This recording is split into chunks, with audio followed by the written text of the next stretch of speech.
పాత్రికేయ మిత్రులందరికీ నా హృదయపూర్వక నమస్కారములు. ఈరోజు మా పార్టీ అధ్యక్షులు వైఎస్ జగన్మోహన్ రెడ్డి గారు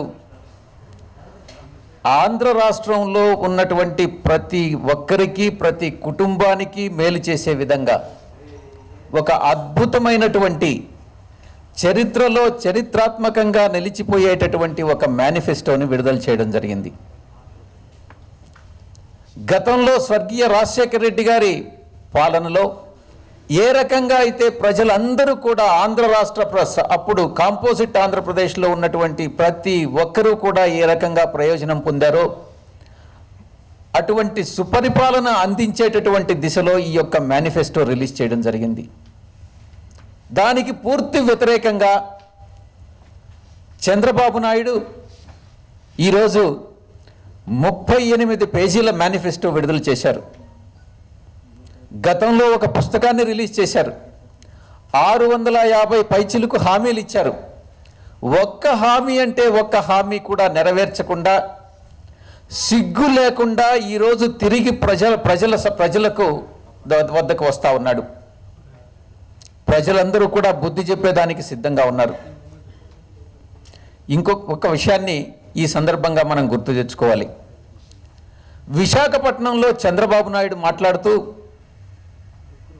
మీరందరూ ప్రజలందరూ కూడా నాకు అండగా నిలబడాలి, లేకుంటే నేను జైలుకు వెళ్ళేటటువంటి అవకాశం ఉంది అన్నటువంటి విషయాన్ని పదే పదే చెప్తా ఉన్నారు. నేను ఒక్కటే చెప్తా ఉన్నా, చంద్రబాబు నాయుడు మాత్రమే కాదు, చంద్రబాబు నాయుడు గత 5 సంవత్సరాలుగా రాష్ట్రాన్ని దోచుకునేదానికి ఎవరెవరైతే సహకరించారో అందులో ఆంధ్రజ్యోతి రాధాకృష్ణ కూడా ఒక భాగస్వామే. చంద్రబాబు నాయుడు మాత్రమే కాదు, చంద్రబాబు నాయుడుతో పాటు రాధాకృష్ణ లాంటి వ్యక్తులు కూడా జైలుకు పోతారు అన్నటువంటి విషయంలో ఏమాత్రమూ సందేహం లేదని మీకు పత్రికాముఖంగా తెలియజేసుకుంటా ఉన్నాను. తెలుగుదేశం పార్టీ, చంద్రబాబు నాయుడు ఒక ఫ్రస్ట్రేషన్కు లోనవుతా ఉన్నారు. అధికారం చివరి అంచుల్లో, చివరి రోజుల్లో ఉన్నారు. అధికారం తప్పకుండా పోతుందని తెలుసు. అందుకే ఈ యొక్క ఫ్రస్ట్రేషన్. విశాఖపట్నంలో ఒక ఆరోపణ చేశారు. గర్భిణీ స్త్రీ పైన వైఎస్ఆర్ కాంగ్రెస్ పార్టీ కార్యకర్తలు అత్యాచారం చేశారు అనని దాన్ని పోలీసులు ఇమ్మీడియట్గా కూడా ఖండించడం జరిగింది.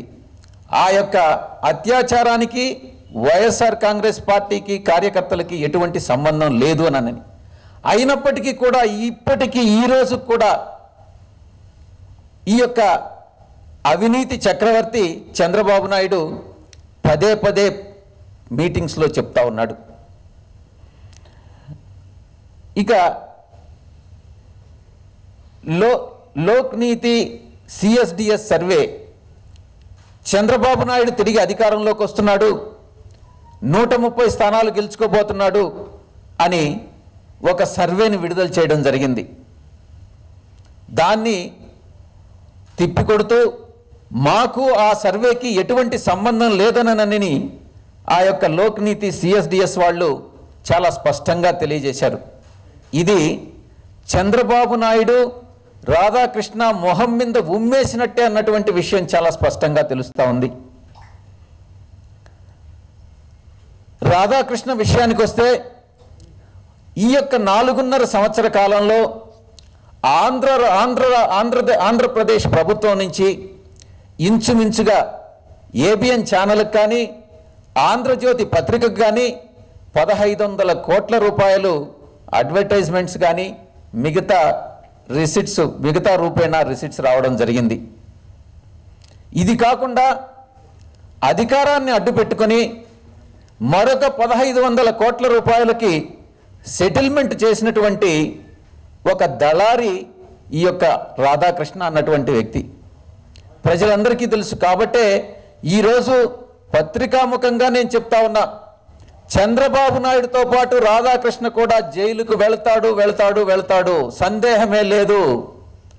దాంట్లో ఆయనకేదన్నా సందేహం ఉంటే ఈ రోజే ఆ సందేహాన్ని నివృత్తి చేసుకోమనండి అన్నటువంటి విషయాన్ని నేను స్పష్టంగా చెప్తా ఉన్నా.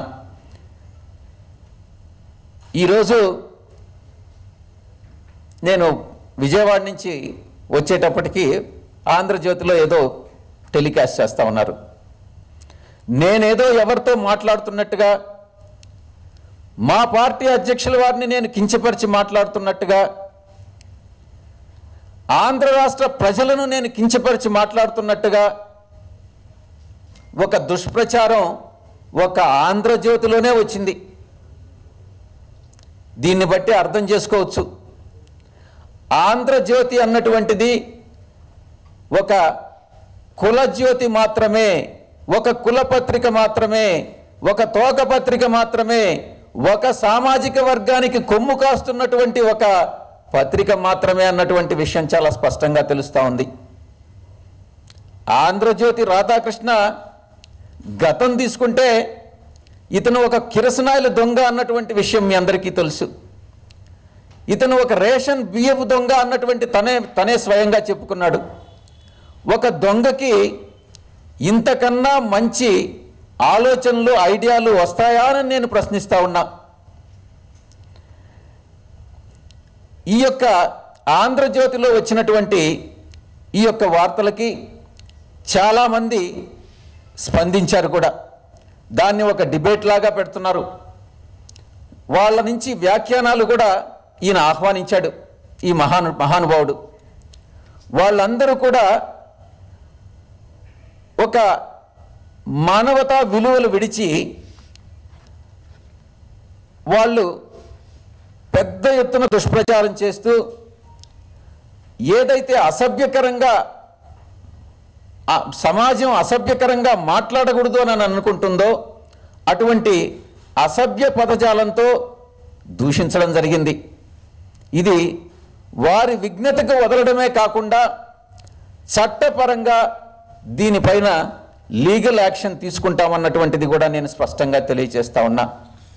నేను ఒక్కటే చెప్తా ఉన్నాను, రాధాకృష్ణ, నీకు నిజంగా నువ్వు నిజమైనటువంటి జర్నలిస్టు అయితే నువ్వు నీ యొక్క ఛానల్లో టెలికాస్ట్ చేసినటువంటి ఆ న్యూస్ని నువ్వు ప్రూవ్ చేయి. నేను చెప్తా, మీ అందరికీ కూడా తెలుసు నా వాయిస్ ఏందన్నటువంటిది మీరు వింటా ఉన్నారు. ఆ వాయిస్ నాది కాదు అన్నటువంటిది మీ అందరికీ తెలుసు, ప్రజలందరికీ కూడా తెలుసు. కొంతమంది ఆయన ఉద్దేశం ఏంటంటే కొంతమంది సామాన్య జనానికి తెలియకపోవచ్చు అన్నటువంటి ఉద్దేశంతో ఆ న్యూస్ను ప్రచారం చేసి ఉంటాడని అనుకుంటా ఉన్నా. ఇది తెలుగుదేశం పార్టీకి కొమ్ము కాస్తూ ఆ పార్టీ ప్రయోజనాల కోసంగానే ఈ యొక్క న్యూస్ను టెలికాస్ట్ చేయడం జరిగింది. నిన్న లక్ష్మీ పార్వతి గారి మీద దుష్ప్రచారం స్టార్ట్ చేశారు, ఈరోజు నా పైన చేశారు, రేపు ఇంకొకరి పైన వైఎస్ఆర్ కాంగ్రెస్ పార్టీ నాయకుల మీద చేస్తారు. దీన్ని బట్టి రాధాకృష్ణ యొక్క వ్యక్తిత్వం ఎలాంటిది అన్నటువంటిది చాలా స్పష్టంగా అర్థమవుతా ఉంది. నేను ఒక్కటే ప్రశ్నిస్తా ఉన్నా రాధాకృష్ణని, రాధాకృష్ణ, నువ్వు ఒక జాతీయ నాయకుడివా లేక ఒక దేశభక్తుడివా? కాదు కాదు కాదు అని నేను స్పష్టంగా చెప్పగలను.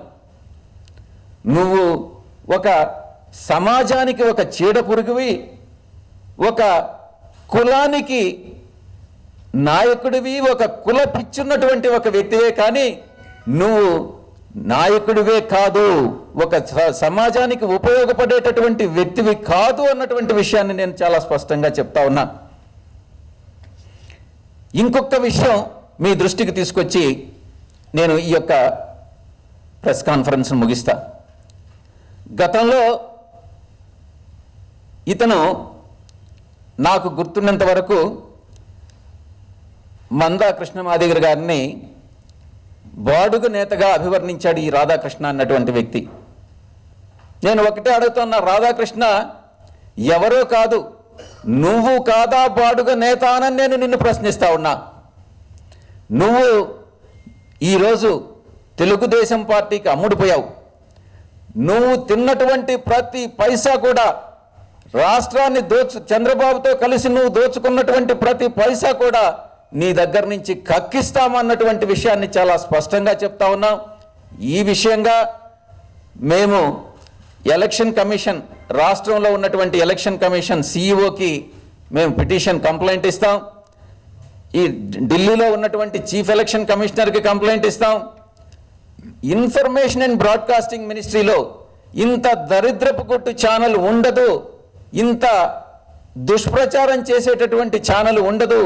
ఏదైతే జర్నలిస్ట్ విలువల్ని తుంగలో తొక్కుతున్నటువంటి ఈ పత్రిక, ఈ యొక్క ఛానల్ని మూసివేయాలన్నటువంటి విషయాన్ని ఇన్ఫర్మేషన్ అండ్ బ్రాడ్కాస్టింగ్ మినిస్ట్రీకి కంప్లైంట్ ఇస్తాము.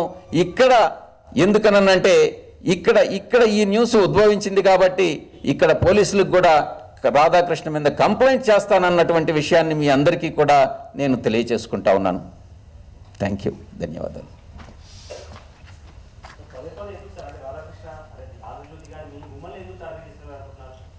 రోజుకొకరిని టార్గెట్ చేస్తున్నారు.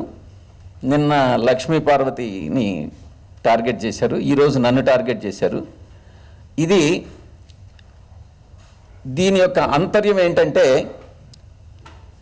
నిన్ననో మొన్ననో విశాఖపట్నంలో మాట్లాడుతూ చంద్రబాబు నాయుడు ఈ యొక్క పథకాలన్నీ కూడా నా జేబులో నుంచి పెట్టినటువంటి సొమ్ము కాదు, తెలుగుదేశం పార్టీ పెడుతున్నటువంటి సొమ్ము కాదు, ఇదంతా కూడా ప్రభుత్వ సొమ్ముతో ఈ యొక్క పథకాలన్నింటినీ, ఈ యొక్క సొమ్మును నేను మీకు ఇస్తున్నాను అన్నటువంటి విషయం చెప్పాడు.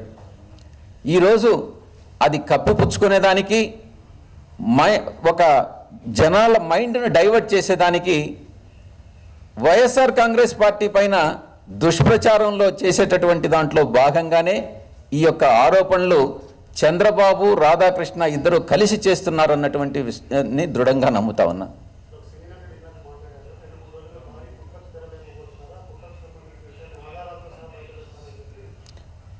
ఎన్ని కుట్రలు చేసినా ఈరోజు మా యొక్క నాయకుడు మా పార్టీ అధ్యక్షులు జగన్మోహన్ రెడ్డి గారి పట్ల ప్రజలు పూర్తి విశ్వాసంతో ఉన్నారు. 11వ తారీఖున మాకు ప్రజలందరూ కూడా భారీ ఎత్తున ఓట్లు వేసి భారీ విజయాన్ని తెచ్చి పెడతారన్నటువంటి విషయం చంద్రబాబు నాయుడుకు కూడా తెలుసు. కాబట్టే ఈరోజు ఆయన ఫ్రస్ట్రేషన్కు లోనవుతా ఉన్నాడు. నేను ఇది వచ్చిన తర్వాత ఎంక్వైరీ చేశాను, ఈ వాయిస్ ఎవరు అన్నటువంటిది.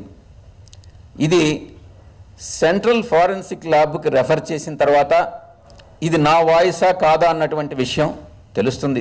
అందుకే పోలీస్ కేసు పెడతాను రాధాకృష్ణ మీద అని చెప్పడం జరుగుతూ ఉంది. సెంట్రల్ ఫోరెన్సిక్ ల్యాబ్లో గతంలో ఓటుకు నోటు కేసులో కూడా అది చంద్రబాబు నాయుడు వాయిసేనని చాలా స్పష్టంగా చెప్పారు. ఇప్పుడు కూడా రాధాకృష్ణ చేసినటువంటి ఈ యొక్క కుట్రపూరితమైనటువంటి ఈ టెలికాస్ట్ ఏదైతే ఉందో అందులో ఇచ్చినటువంటి వాయిస్ నాదా కాదా అన్నటువంటి సిఎఫ్ఎస్ఎల్ తప్పకుండా చెప్తుంది. ఇది నేను ఏ రోజు కూడా ఈ రకంగా మాట్లాడను. దాంట్లో ఉన్నటువంటి కొన్ని పదాలు నిజానికి నాకు తెలియని కూడా తెలియదు. సన్నాయి నొక్కులను అనేటటువంటి విషయం అది ఏందనని నేను అడిగి తెలుసుకుంటా ఉన్నా. దుర్యోధనుడు అంటాడు, ధృతరాష్ట్రుడు అంటాడు. నాకు నిజంగా కూడా అటువంటి దానిలో నాకు ఆ పరిజ్ఞానం కూడా లేదు. అదంతా విని నేనే ఆశ్చర్యపడ్డానన్నమాట. ఇది ఎవరో ఒక ఆస్ట్రేలియాలో ఒక వ్యక్తి చేత మాట్లాడించి, లేకుంటే మాట్లాడినటువంటి ఆ యొక్క కాన్వర్జేషన్ని నాకు అన్వయించి ఇది ప్రసారం చేశారన్నటువంటి విషయం తెలుస్తూ ఉంది. ఈ విషయం సెంట్రల్ ఫోరెన్సిక్ ల్యాబ్ నిర్ధారిస్తుంది. Thank you.